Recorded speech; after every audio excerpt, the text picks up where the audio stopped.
Moving on to wide receiver.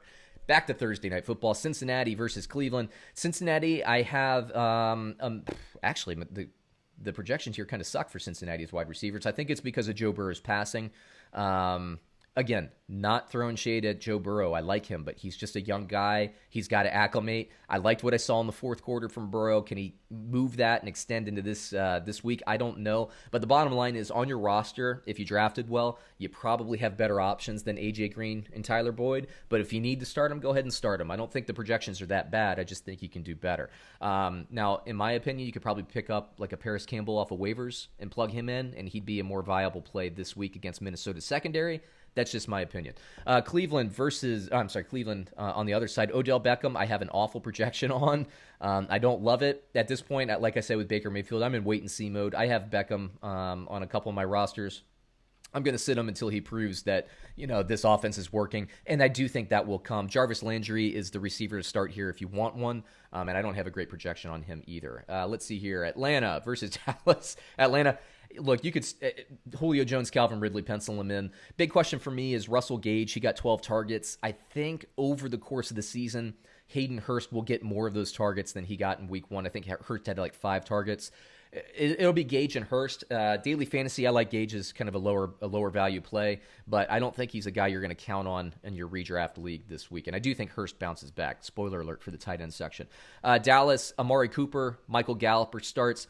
CeeDee Lamb, I'm still waiting and seeing. I liked what I saw on Sunday night. Don't get me wrong. And I think by the end of the season, I've been saying this, I think Gallup and CeeDee Lamb might be the better receivers there. But, Prescott has that chemistry with Amari Cooper, and you can't ignore that either. Quarterback to wide receiver chemistry is big because if you're in a pinch, even if the guy is covered, you throw it up and you let him make a play. We see it with Minshew in Jacksonville with Chark as well.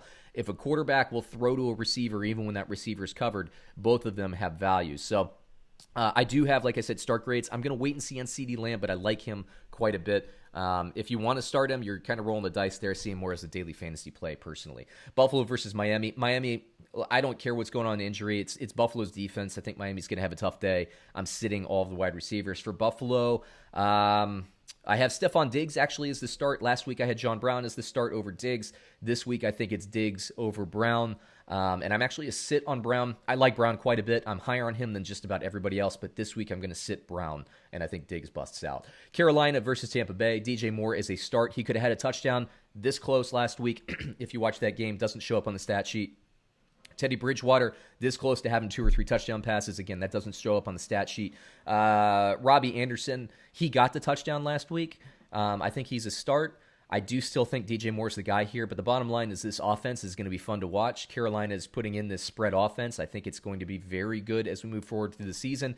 And, this whole passing game is going to be good. So I think they are going to support 2 starters on a weekly basis, and I think Moore and Anderson can start. And, Curtis Samuel, underneath, I think he's going to be more of a season-long waiver play. Waiver, and daily fantasy is what I meant, though. Tampa Bay, I'm not overreacting to what we saw last week. The New Orleans Saints defensive backs are pretty darn good. Brady, the chemistry issues, that stuff will be resolved sooner rather than later. Chris Godwin, Mike Evans, to me, are both starts, but I'm staying away from everybody else.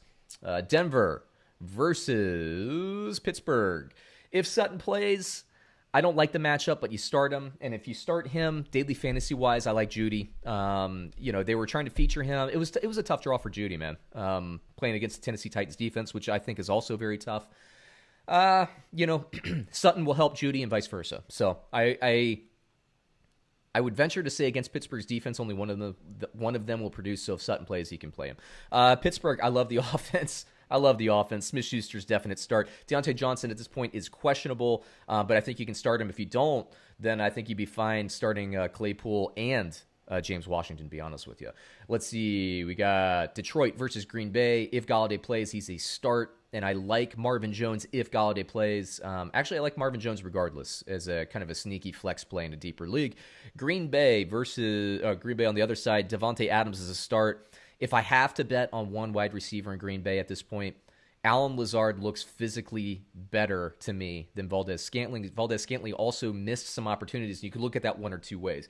You could look at that as saying, well, he could have easily had more and better stats, right? Because he dropped some passes and all that. Or you could look at it the other way and say, maybe Aaron Rodgers rewards Allen Lazard a little bit more. We know from last season that he likes Lazard. And Lazard looked, again, physically in better shape. He looked a little bit more imposing. He looked like that starting wide receiver.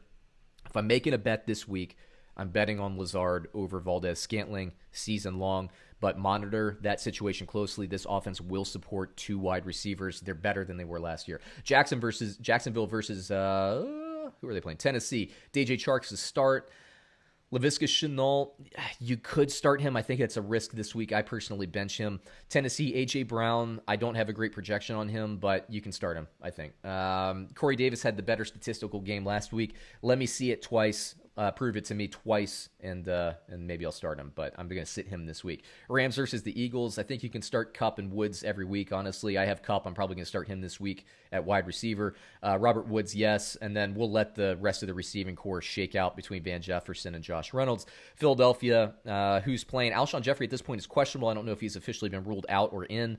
Alshon, I guess because he's the possession guy and Philadelphia desperately needs something on the outside, I think you could start him. I stay away from everything else other than tight end for Philadelphia.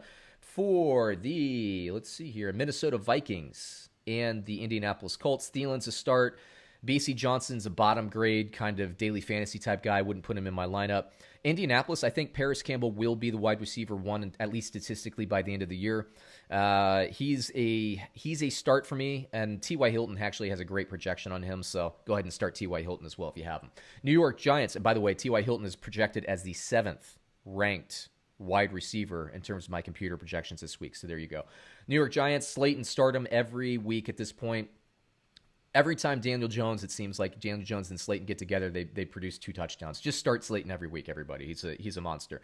Everybody else, though, from the Giants, I kind of stay away from. Slayton's the only one I like. Again, it's quarterback to wide receiver chemistry. They like each other. Chicago, Allen Robinson's a start. I know Anthony Miller had a nice game last week. He might be a daily fantasy guy for me. But this week, my computers are telling me that's a great start projection for Mr. Allen Robinson. So he's the one I'm going to go with. San Francisco versus the New York Jets. I'm waiting and seeing on San Francisco's wide receivers. There's too much murkiness at this point. Too many questionable people, too many banged up people. You get your value from running backs and tight ends until Deebo Samuel comes back. That's where I'm at. New York Jets, Jameson Crowder and nothing else. Sorry, Brashad Perriman. My bad. Washington versus Arizona. I don't like this matchup. I think Washington's going to get most of their passing offense through Logan Thomas and Antonio Gibson at this point. I like McLaurin, but Haskins has to settle in. If you have McLaurin and you don't really have anything else, you got to start him. That's fine. But if you can find better, and I think you can find somebody better off of waivers, a la Paris Campbell, go ahead and start him. Arizona, DeAndre Hopkins, I think he's worth a start this week. That DeAndre Hopkins. I think he's going to be a good one. Christian Kirk, Larry Fitzgerald, I don't love the defensive matchup here. I think you're getting most of your offense through DeAndre Hopkins this week. If you're going to start another one, for me, go with Larry Fitzgerald because he works the middle of the field a little bit more than Christian Kirk does, in my opinion. We saw Dallas Goedert and Zach Ertz last week pop. Washington's linebackers have historically been a little bit worse in coverage than some of the other teams, I would say, in the bottom third of the league. So I'm going to take the guy that runs out of the slot in greater numbers. And to me, that's Larry Fitzgerald. I don't have a great projection on him. Daily fantasy play for me. Baltimore versus Houston, Marquise Brown. I don't have a great projection, but you see him when he's healthy. Ooh, he adds another dimension to this Baltimore team. I'm a buyer on him all season long. If you can trade for him now, try to trade for him before he gives you the 2-touchdown week because it's coming. Marquise Brown is a start, and then I'm going to wait and see on all the other pass catchers. There's still some, I think, shuffling to be done on that depth chart. I believe Snead is still the second wide receiver. I've been burned by him enough in the past. I'm not going to start Snead, but Duvernay, Boykin, these guys can ascend, so we'll see what happens in the future. Not betting on them this week. Houston, Will Fuller is a start. Brandon Cooks, prove it to me. I have a good projection on him. I'm not starting him. Prove it, Brandon Cooks. I'm sick of the name recognition boosting you up in the rankings here. It's Will Fuller until he pulls his hamstring, and then you can insert Brandon Cooks because we'll have no other options. Kansas City versus the L.A. Chargers. Tyreek Hill's a start. Sammy Watkins. You're rolling the dice with this, man. So you basically, Tyreek Hill gives you value every week. Travis Kelce gives you value every week. Obviously, Edwards-Helaire and Mahomes, they give you value too in the other positions. But the second, third, and fourth receiver is really designated by matchup. It could be McCole Hardman. Last week, Sammy Watkins could have had 2 or 3 touchdowns. He had a huge week 1 in the 2019 season as well last year. Do I think that Watkins is going to be a weekly fixture doing what he did? I don't, primarily because the second, third, and fourth wide receiving option, it's going to be based on matchup. It could be Hardman, it could be Robinson, it could be Watkins. So I'll stay away from it. But you can't really, in my opinion, ever go wrong betting on the Kansas City Chiefs passing game. So I'm talking out of both sides of my mouth. What I'm saying is redraft, or your draft leagues and all that stuff, your fantasy leagues, I probably stay away from them. Daily fantasy, go ahead and make some bets. Go ahead and make some bets on them. Let's see, the Chargers, Keenan Allen just is a possession guy. I think he'll have some value. Mike Williams, they took a lot of deep shots. He's more of a daily fantasy play than a fantasy football play to me this week. Again, we're in prove-it scenario here. I want to see this Chargers offense evolve more than they were last week. New England versus Seattle, Julian Edelman's a start. And N'Keal Harry, here's the deal with Cam Newton. He looked like Cam Newton from like 2015, back when he was still running the ball. He take back the New England Patriots offensive line is better than they were last year. They're protecting the quarterback more. Cam Newton has more time to throw. And what does he do? First thing he does is he looks downfield. And N'Keal Harry could be a breakout this season. He didn't break out in week 1. That doesn't mean it won't happen. Remember, when Cam Newton was having like his MVP caliber seasons, Kelvin Benjamin and Devin Funches were valuable producers at wide receiver. I think they will push the ball downfield with success. But again, Edelman's my play. And N'Keal Harry, he should probably, if you're really hurting at wide receiver, maybe you should be looking at him. I do have a decent projection on him. Now, Seattle, I don't like, look, matchup-wise, analytics, I recognize you're probably going to start Lockett. You're probably going to start Metcalf if you have him. New England will be bracketing these guys. It's going to be tough go. Again, my prediction is Metcalf locks up on, or Gilmore locks up on Metcalf.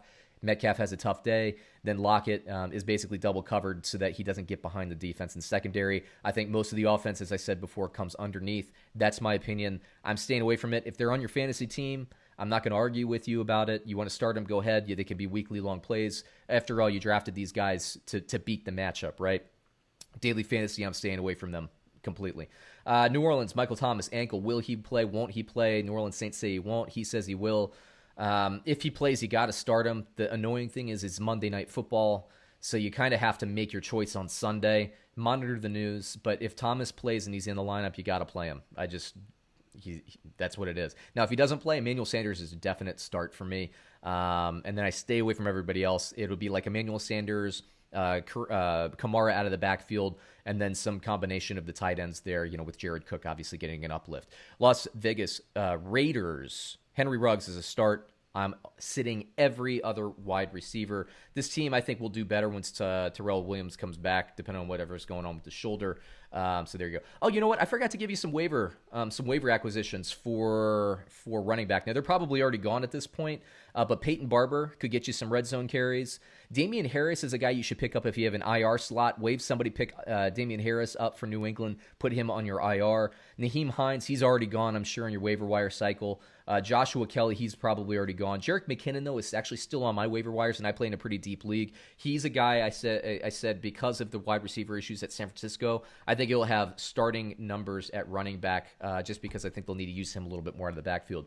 Wide receiver options for the waiver wire here. I think Campbell is still available in a lot of people's leagues. I mentioned Emmanuel Sanders, that injury situation with Michael Thomas. He could project even as a top 15 wide receiver this week if Thomas is out. Golden Tate has a reasonable projection. I don't love it. As I said before, I don't love the New York Giants receivers outside of Slayton at this point. Amendola and Cole, my computers are telling me Amendola from Detroit and Keelan Cole in Jacksonville, even if D.D. Westbrook is back. They're telling me that those matchups are nice. But that's daily fantasy territory. I make my low-grade bets in daily fantasy. I don't do it with my fantasy football leagues. We're playing fantasy football here. You got to win those things.